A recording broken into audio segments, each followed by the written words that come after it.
Welcome to Genesis 12. So, we're going to be looking at this series of nuggets that we can pick from the Bible. And again, this is from Verdant Business Coaching. Verdant is a reorganizing hub for small businesses, which gives them a numbers dashboard on the background of an audit, outlines its processes, converts them to step-by-step execution with support documentation, and we also help to define your why or your big why. We offer startup foundational technical assistance as well as coaching. So in Genesis 12, we've just come from learning of Terah's.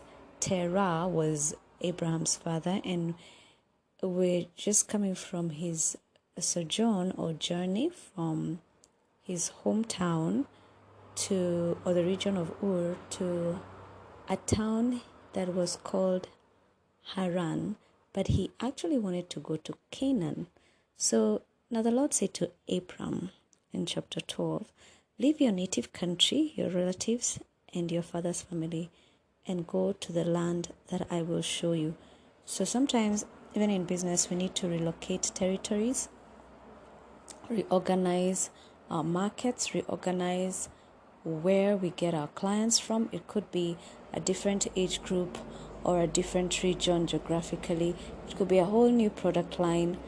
But this is very specific to territorial, and the territories can even be virtual. It could be focusing on Instagram and TikTok more now that you've been established on Facebook and say maybe Twitter or YouTube, because those were the initial digital platforms. And seeking to expand to new territory is just a mind shift away. It's just thinking, I no longer belong here. I'm no longer suitable for this. I'm no longer positioned for this. And most of the time is 50% done in the mind before we can actually put down the strategies and tasks at hand to be able to move or shift to a new market altogether. So the Lord said to him, to Abram, leave your native country, your relatives, and your father's family, and go to the land that I will show you. So in Abraham's case, it was purely faith. And that's why we say Abraham is the father of faith, because he wasn't told where he was going to go, what he was going to do, but even more importantly, where he was going to go. So as we said in chapter 1, our first and most important partner is the Holy Spirit. If we can get the mind of the Holy Spirit on a lot of things, including where do you want me to reside, where should the business be centered, is it around a specific region, is it online, am I serving an age group, are we serving? So when you get that kind of clarity with God, but sometimes he just shifts you by asking you to leave. So first of all, stop doing what you're doing. It's not working. And then as you begin to brainstorm or journey in your mind, what should we do? The ideas begin. But it's first of all an acceptance that you've got to depart from the old ways of doing things and from the old markets and the old maybe systems, bespoke or whatever, and start to think of new ways of doing things and new markets and new clients. So God told Abraham, I will make you into a great nation. I will bless you. I will make you famous, and you will be a blessing to others. Sometimes our fame is tied on obedience to God, because, as I said, this platform on Verdant Business Coaching, it's centered on the principles from the Bible, and the principles of the Bible only make sense if you're listening to God, if you're hearing from God. And that's why from chapter 1, right at the creation story, when God created Adam and couldn't get a suitable partner for him, and we said the suitable partner that was found wasn't the animals but Eve. And Eve here represents a helpmeet meaning someone who meets you halfway or who meets your needs and complementarity also. And the Holy Spirit provides us with that high level of help and complementarity that we need because of his supernatural. He brings in the supernatural of God, and we use our natural, and together that's dynamite. It's like it can change the whole picture, even the world. So we come in with this mindset. It's about listening to God. It's about executing his ideas. It's about doing what he intends for your business. Because like we said, or we saw in our study, when Noah built the ark, he was an entrusted partner. God favored him, but also trusted him to do what he had been asked to do. He found grace in the eyes of God, but he was also a trustworthy man who went ahead and did exactly as God had instructed him. So his enterprise of building the ark thrived because A, he was trustworthy, and B, he followed the instructions that God had given him. So following the instructions is key. And in the case of Abraham, again, we see a man who has been called out of his comfort zone. Noah hadn't built an ark before. Abraham hasn't known a region besides his home and the encompassing area. And in fact, him to be told to go to a place that he hasn't even been told where he's going is a very high call. It's a very big ask, because when you begin on a journey, you want to know where you're going. So in the same case with us as founder members or founder directors or leadership teams of our businesses or even employees, we need to know that when God speaks into your project, into your business, He's asking you to tap into His plan, not just for you, but for the world, but through your business. And we talked about innovation, whereby since God is one who understands the seasons and the times and the ages that have, and eons and the ages that have existed before, were in his hands. He understands what is recommended or what is likely to be useful in an information age. Because of his big picture, you are playing in a market where there are different ideas happening at the same time all around. So A, your idea may not be the only idea like that, but also B, your timing must be opportune, because that could be the very differentiator as to success or failure. A lot of people get it off with the timing, because even for Noah's Ark, when we were studying that particular chapter, it was very clear and evident that God had a set time for the rains to begin. There's a set time for things that He has.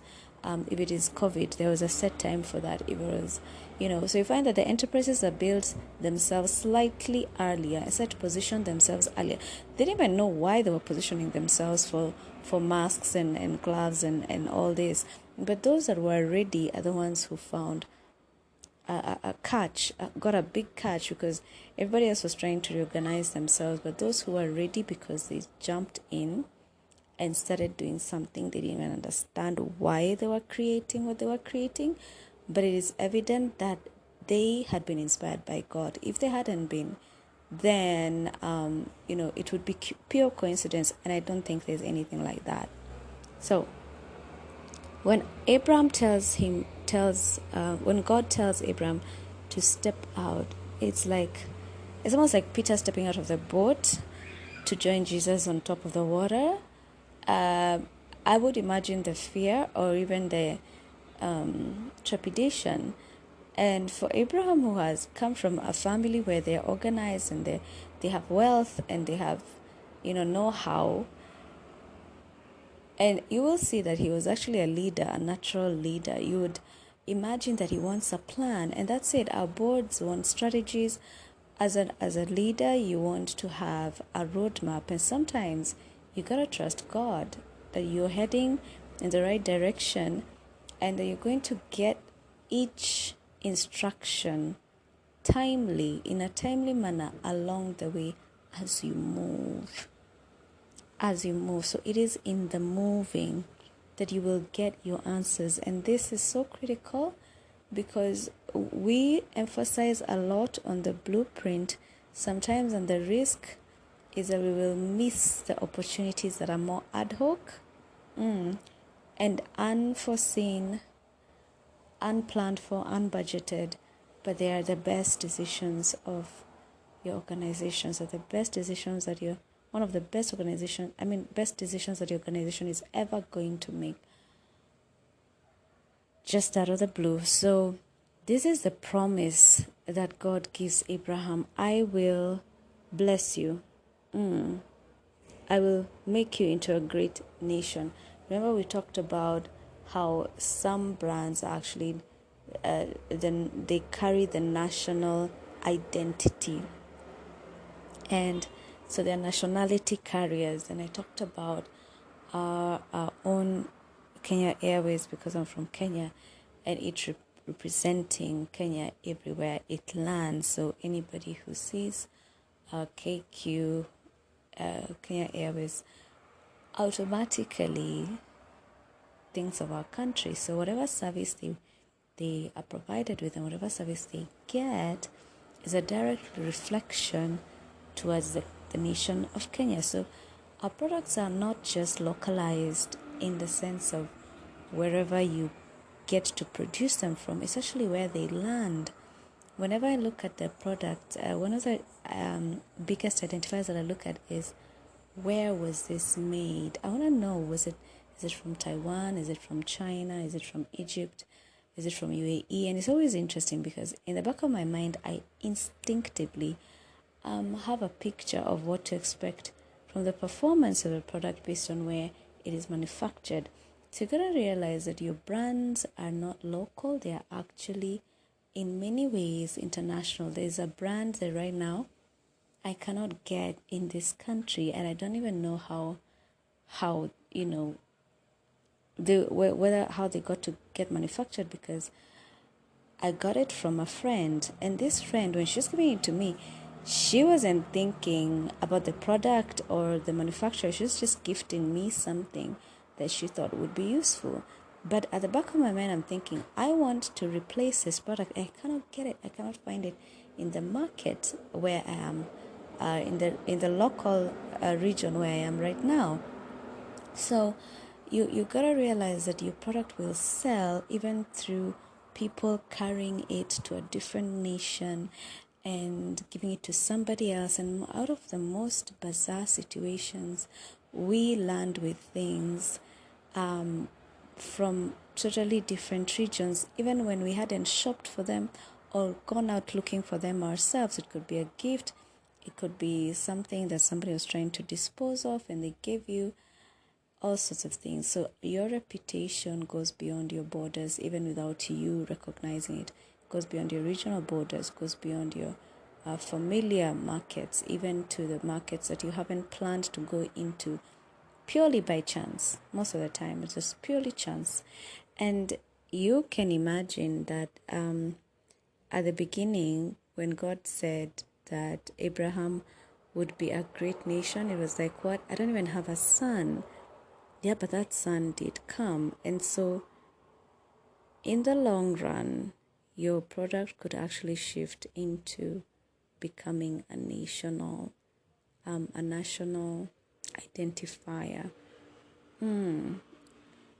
which is like a brand. Like, somebody cannot differentiate between a widely accepted and available product like water and your product. It's almost like water. It's like money. It's everywhere, and it's not going to be. It's going to be synonymous to the air that they breathe. And I pray that over your business, that it will be so essential and so widespread that it will be like as important as the air we breathe. So it says, I will bless you and make you famous. Your business needs to be famous, for it to be a nation wide, what is it called, like synonymous to air, and a name that everybody is familiar with, then that's fame, isn't it? And it's going to be well known. I pray that over your business, that it's going to be well known, and it was going to be great. Because it's one thing to be numerous, but you can be numerous without power, without potency. But a great product that is associated with a great nation and brings to mind greatness. It is not just in the vastness, but it is in the might and the power of it. So my prayer is that your business is also going to be shifting, change maker, a nation shifter, a change maker. That's going to be actually useful and impactful wherever you go and wherever it is established, and that will be a blessing. Let it be a blessing. Let it be not just potent in terms of highly recognized, but also blessing. It should be something that adds value, that is edifying to those that interact with it. So this is the promise that God gave to Abraham, and I believe that this is also the promise that God is giving us as a business, that when we hang on to God and we actually, hang around Him, eventually when you take steps of faith, there's a blessing attached to it, and there are promises that are attached to it. And it is high time that Christians start to think about their businesses as owned and run by God Himself. Meaning that you get your answers from Him, you got the idea from Him, you got the capital from Him, you get also to know how He wants to steer it into maturity, because like He gave that promise to Abraham, I'll make you into a great nation, I will bless you and make you famous, and you will be a blessing to others. That only means one thing, that He had a pretty clear idea of where Abraham's life would fit into His grand scheme of things. And I believe that so it is for our lives, and so it is for our businesses. They're supposed to be not a footnote, but a high level of ingredient, a basic ingredient to the fabric of the lives of people on the planet. So may your business be that essential and highly recognized, in Jesus' name. Oh, I felt that. So He says, I will bless those who bless you and curse those who treat you with contempt. Now the beauty about this promise is we don't have to take matters into our own hands. Yes, there's a place for litigation, and probably there's a place for taking, measures against people who infringe on our rights. But also it's very comforting to know that God actually has our back, and He is going to fight in our corner and fight our battles, motivated, of course, by the fact that He knows everything before it happens. Then we should be glad and just do our business happily, without letting any grudges and offenses get in the way. The health of your soul, as we were discussing when it came to Cain, is so essential. The problem with Cain was that he had a murky attitude, and that murkiness of his soul, his ingratitude, his unforgiveness, and sense of bearing a grudge or offense is what made him the murderer that he became. He wasn't a murderer from the get-go. It's just a mixture of negativity. And as a business person, you want to be free from all negativity. You want to be a thriving person in your business, someone whose health is their wealth, their mental health, their psychological health, their emotional health. And, for you to get to that place, you need to be peaceful and at peace, knowing that God is handling all of your business. So the ownership here for God is very high, because God has very high stakes hanging on the balance here when it comes to Abraham, because Abraham was going to be the father of nations and the father of the Jews. We even used to sing a song when I was little, Father Abraham had many sons. Father Abraham, he's the pinnacle, one of the patriarchs of the Jewish society, and the Jewish people recognize him as their father. So you can imagine how high the stakes were, and God's high investment in Abraham as a person. So even for you, you need to know that your highest stakes actually held by God. Your biggest stakeholder is not your shareholders or your fund capitalists, those who funded you. It is actually God Himself. He's the one that has the highest level of benefit to gain. If He was to cash in, He would cash in and leave you with nothing, because He can wipe you out in a second. But if He's to bless you, He could give you everything abundantly above more than you could ever think or imagine. That's His promise. So when we think about stakeholders, and that's why it was important for us to recognize from Genesis chapter 1 the importance of spending time with God and communing with Him. In your Eden, in chapter 2, there has to be a safe space, your Eden, where you spend time with God and commune with Him. And when He said, let us make, let us create, you should include yourself there. When you're having conversations with God, it is let us build, let us promote, let us come up with this concept. Let us create, let us make. Is a very collaborative statement. He's not going to do it by himself unless you invite him into the life of your business. So that is the promise. Those are the promises, that God gave him. And notice that the promises come up straight up front. Like, he didn't even wait to promise him after Abraham had obeyed. It was like a straight up promise. Like, you know what you're getting into even before you're obeying God. And maybe that's something they should think about employing even in your business. Do people understand upfront the benefits of doing business with you? Do they understand?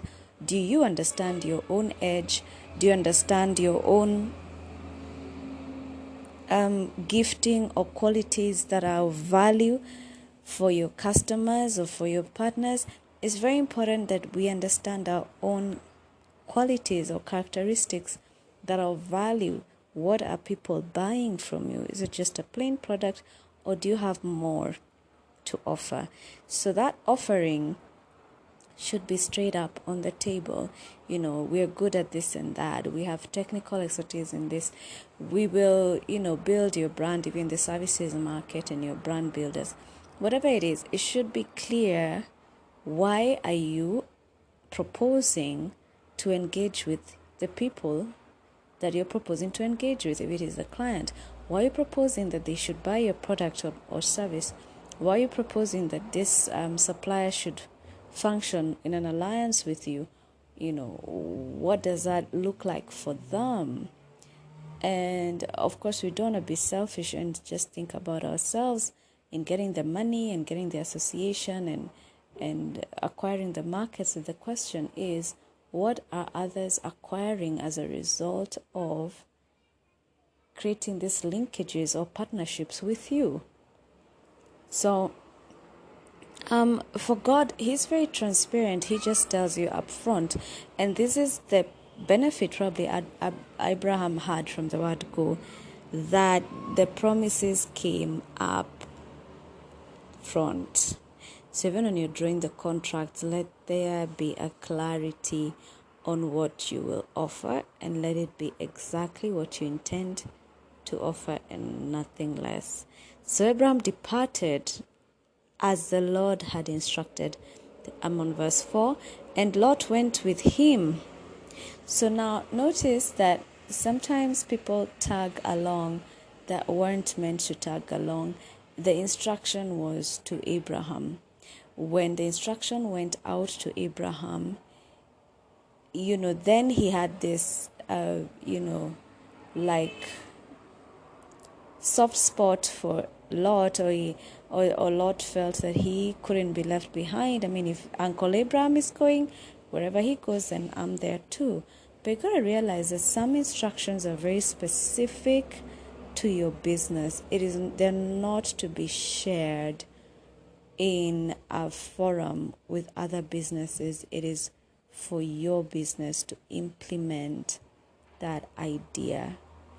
It is yours. And even as much as it's a big, hairy, audacious instruction or objective or goal, as we call them, big, hairy, audacious, it's not about how big it is. It is the fact that you're the one that's to carry it out, and it's your business that is going to carry it out. In fact, the bigger it is, the better, because now you really need God to show you how you're going to do this. And obedience is always better than sacrifice. You do not want to be the one that is sacrificing something in order to make your life more comfortable or to have more peace of mind, that you did something and yet the way you did it was the wrong way. It cost you more in the long run. So eat the frog and swallow your fear. Don't begin to create unnecessary entanglements when God hasn't asked you to partner or be put together in some sort of legal way in order to do something He's asked you to do as an individual business. So Abraham was 75 years old, and when he left Haran, and as we've just said, Lot went with him. He took his wife Sarah and his nephew Lot, and all his wealth, his livestock, and all the people he had taken into his household at Haran, and headed for the land of Canaan. I'll read this again. He took his wife Sarai, his nephew Lot, and all his wealth. Now, there's something about taking everything with you into a new frontier. It means you have cut connection with the past, and half the time you want to have a bit of both worlds. You want to have the old system running alongside the new one. We have this thing where we want to keep safety nets, where you don't want to completely cut off, and you still have the guy that you can still call in case this new thing doesn't work out, and you still have the old suppliers in your phone book. I mean, move. If it's about moving, it's about moving all together into this space, into this new space. That means you're no longer paying the lease for the old building. You're not going to keep an extra, just in case little safety net. No, that way you've not really moved on to the next thing. If it's a project, you're still focusing on the old. If it's a new product, you're still focusing on the old product that God has already said this isn't going to work. You still want to hold on to the old employee who God has asked you to let go of, because the new has come in. You don't want to keep consulting the old one when you have been asked to shift to a new altogether. So like I said at the beginning, the hardest bit is cutting off with the old, cutting off. And you don't want to be too ceremonial about it either. Just move. You can tell them later that, this is what happened, but don't be too ceremonial about it also, because that creates more emotional entanglement. And this is especially to ladies. Just do a clean cut and move on. Right, so Sarai and his nephew Lot and all his wealth, his livestock and all the people. Clearly, this guy wasn't going back. Abraham at 75, he was not going back. And you can imagine the shock of it. Like, what is going on here? I remember his father, Terah, had him at the age of 70. So he could have probably, in Terah's eyes, be seen as young or, younger. And it seemed like, where are you going? Just settle down and stay or whatever. And he took everything that he had. There was no chance. He burnt his bridges. There was no chance of him ever going back. And if there was, he made it very, very slim. It was not foreseeable. So he headed to the land of Canaan. His livestock and all the people he had taken into his household at Haran, and he headed in the land of Canaan. When they arrived in Canaan, Abram traveled through the land as far as Shechem. There he set up a camp beside the oak of Moreh. At that time, the area was inhabited by Canaanites. So you're coming to a territory that is already inhabited. We make this mistake in businesses sometimes to say, well, it's already crowded. It's already a crowded market. There's so and so and so and so and so and so, and they're doing the same thing. So why should I squeeze myself into that? It's already occupied, so that means even when a container has water in it, you can add salt and it will not change the volume because the salt will dissolve. You can add sugar. So there's always something you can bring to the table. And you can add pepper, There's always something, and it will change the whole constitution. Your input, your twist matters. Abraham came into a territory that was occupied. He was in a foreign land, geographically, that was already occupied by foreigners. And in this goes even for territories that you think are already dominated by other players. Think again, revise that thought, because if God is sending you there, he has a way to establish you and make you dominate that niche. And like I said, you could always add salt to water. It will become salty water. It changes everything. It will be a new product altogether. So this is not about discouraging you when you find that there are already players in the market that are in your promised area of domain, because this is what God was telling him. You're going to own this region. It's going to be yours. You'll be many. You'll multiply and become a nation. So that means you'll take over and you will be so powerful that you will become a blessing, and I will bless people through you. You will be famous. So you can imagine you're coming with the promise that you'll be famous. That means you'll be a brand to reckon with. You'll be a national brand or a regional brand, and you'll be on everybody's lips. And not only that, you will become a blessing. People will just love your product. They'll just love it, just lavishing on it, and just, brand loyalty, and they'll just love your product. They'll be using it as a matter of life and death, like we said, like oxygen. But when you're beginning, it doesn't look anything like that. It's literally like you've come in an overcrowded space. And that's what happened to Abraham. He stepped into this land of Canaan. He walked around and he set up camp beside the oak of Moreh. At that time, the area was inhabited. But he still had a promise. It was inhabited by Canaanites. Okay. And verse 7, then the Lord appeared to Abram and said, I will give this land to your descendants.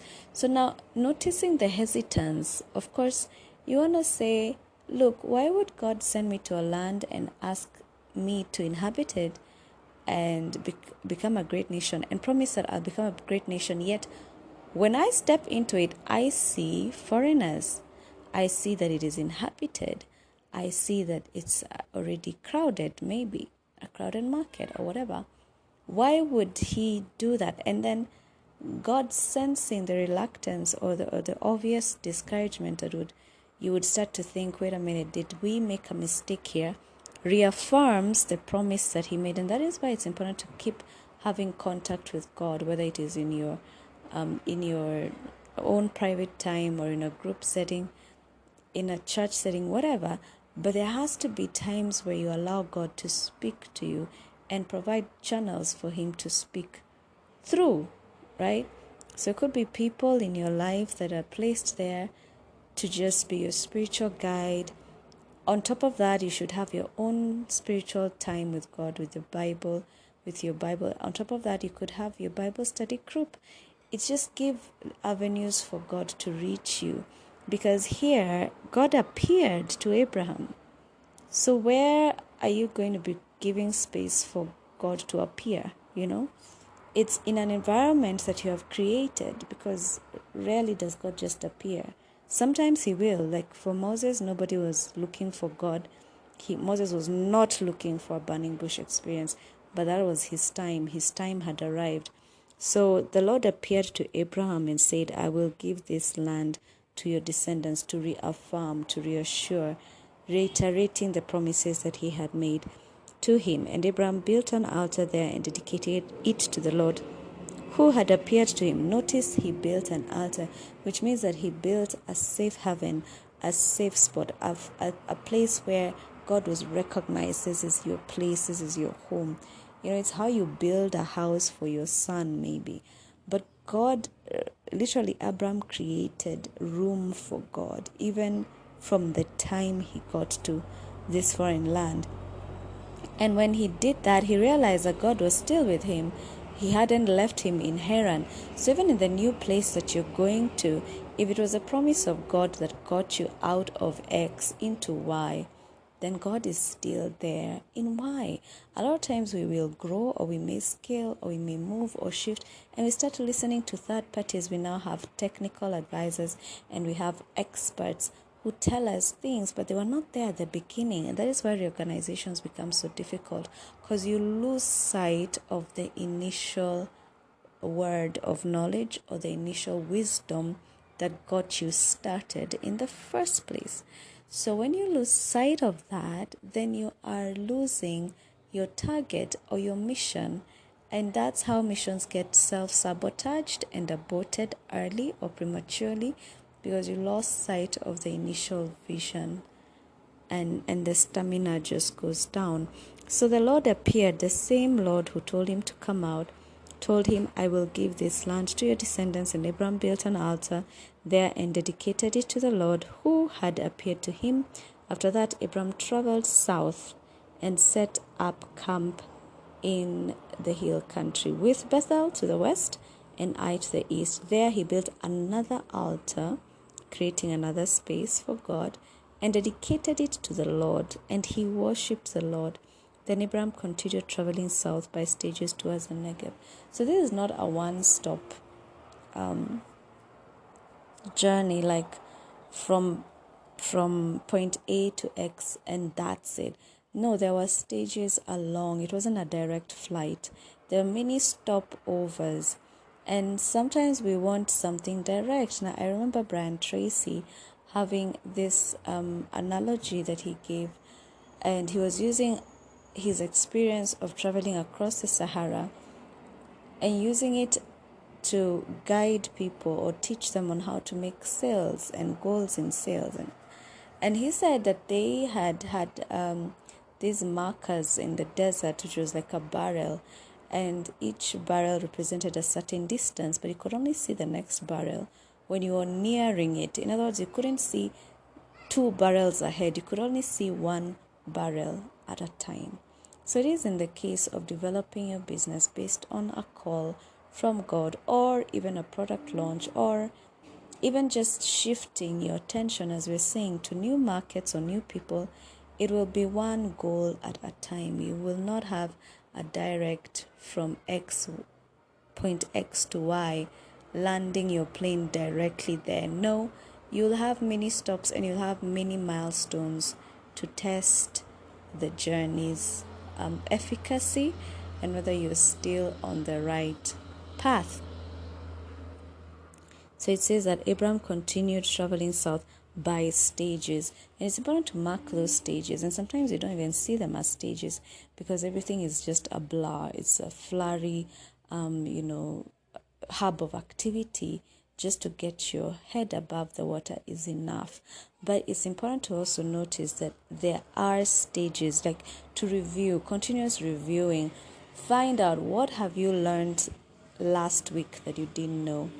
What have you learned this week that you didn't know a week ago? What have you learned in a month's time? What has been done? Review, because at that point you may forget that you're making progress if you don't review. And it will seem like a futile effort if you don't check your progress, even if it's in the intangibles. You got to know the strengths of your employees. You got to know new intelligence about the region that you're going into that you didn't have before. You got to have a new contact. You may not have even begun the work itself, but there is intelligence and knowledge of experience that you've gained, and that is still groundwork that is very critical towards your move. And it's still a move, to be honest. It's still a movement, even if it's not a high, it doesn't register on the Richter scale, it doesn't register on the GPRS, but it is in existence. So it's up to you to highlight what is actually working. At that time, a severe famine struck the land of Canaan. Now, this is still within the journey. Okay, he hasn't yet settled. He hasn't yet arrived. He's still on the journey. And within the journey, you will be struck by calamities and unforeseen stuff. I mean, it's like it came out of the blue.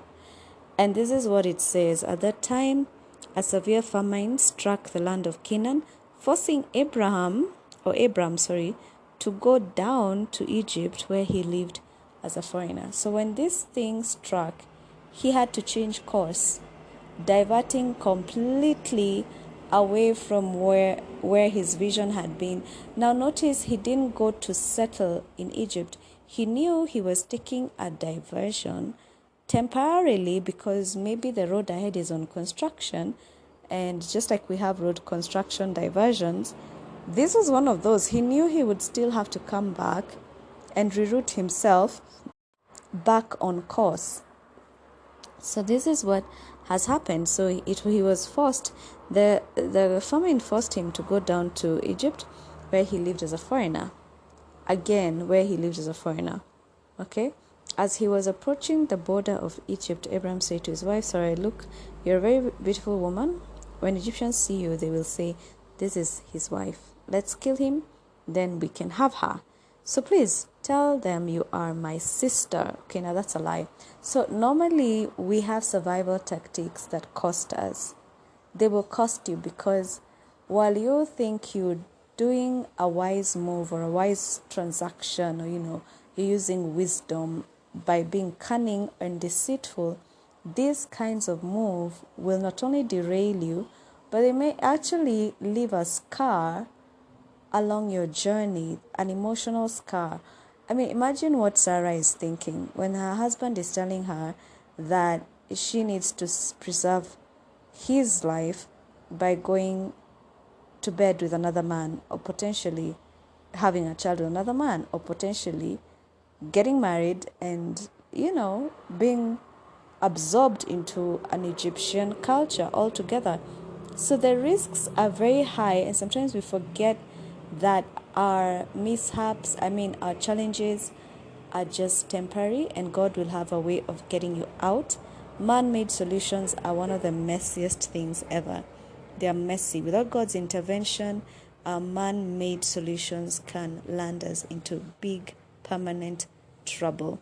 So Abraham has this great idea. It's like, I have this brilliant idea. Let's do this. And of course, it's out of fear. So again, you want to check your emotions. Have a check-in within yourself. How am I feeling? If it's a fear-driven decision, it almost is guaranteed to be the wrong decision. So when he says that this is his wife, the Egyptians actually saw her. Look, you're a very beautiful woman. When the Egyptians see you, they will say, this is his wife. Let's kill her. Then we can have her. So please tell them you are my sister. Then they will spare my life and treat me well of their interest in you. Well, yeah, they're going to treat you well. But how about me? How am I supposed to cope with that? So the dynamic is, yes, it seems like a good solution for him, but there are other people who will be affected negatively. So even for your business, when you're running it and you're making these decisions to survive a rough patch, you need to still consult with God whether that is the right decision to make. Because it seems like for a while, Abraham was estranged from God. You're not seeing him even consulting God on this issue at all. It seems like a rash decision. It seems like a very survivor tactic. And it seems rational, but it's also very, very far-reaching in its effects, as we're going to see. So, if God hadn't intervened, it would have been something else. But let's see what happens. And sure enough, when Abraham arrived in Egypt, everyone noticed Sarai's beauty, as he had predicted. So he was right, yes. And most of the time, what we seem or deem as seemingly dangerous or a scenario that will happen, we're actually right. But it's how to respond to it that needs further interrogation and investigating. So then Pharaoh, all right, so when the palace officials saw her, they sang her praises to Pharaoh, their king, and Sarai was taken into his palace. Okay? Why? Because nobody, thought that they had done anything wrong. After all, she was a sister, not a wife. Then Pharaoh gave Abram many gifts because of her: sheep, goats, cattle. Basically, Sarai was turned into a commodity. She was commoditized, and she became a tool of exchange, So in her stead, or rather for her, many gifts were given because of her: sheep, goats, cattle, male and female donkeys, male and female servants, and camels. But the Lord sent terrible plagues upon Pharaoh and his household because of Sarai, Abraham's wife. Now notice, God intervened even though not directly. Like, he didn't kill Pharaoh, and yet he allowed it to happen because out of this, Abraham gets more wealth. But that was not the intention. The intention was to preserve Abraham's life. But who told him he had to lie in order to do that? Even if it was a half-truth, there's a level of cunning and deceit there that led to Pharaoh now getting punished by God through a plague. Okay, so Pharaoh summoned Abraham and accused him sharply. "What have you done to me?" he demanded. "Why didn't you tell me she is your wife?"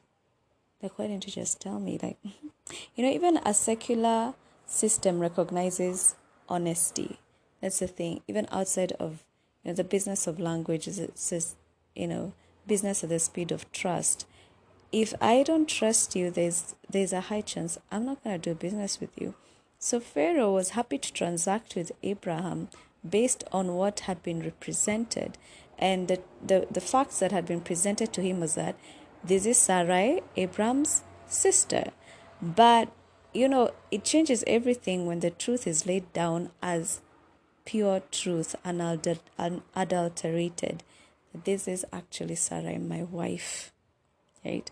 So it changes everything. And Pharaoh was right in asking sharply, "What have you done to me?" Because it was clear that God was on Abraham's side and was now fighting Pharaoh because of Abraham. And that's what a typical misrepresentation of information will lead to: unnecessary fights and a lot of drama that will cost you both, not just you as a person who lied, but also this other person now has to deal with repercussions that he didn't ask for.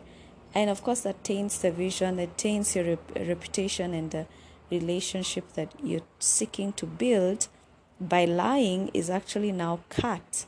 So we need to be careful when we think we're being smart about something, that we're not being foolish in not being smart.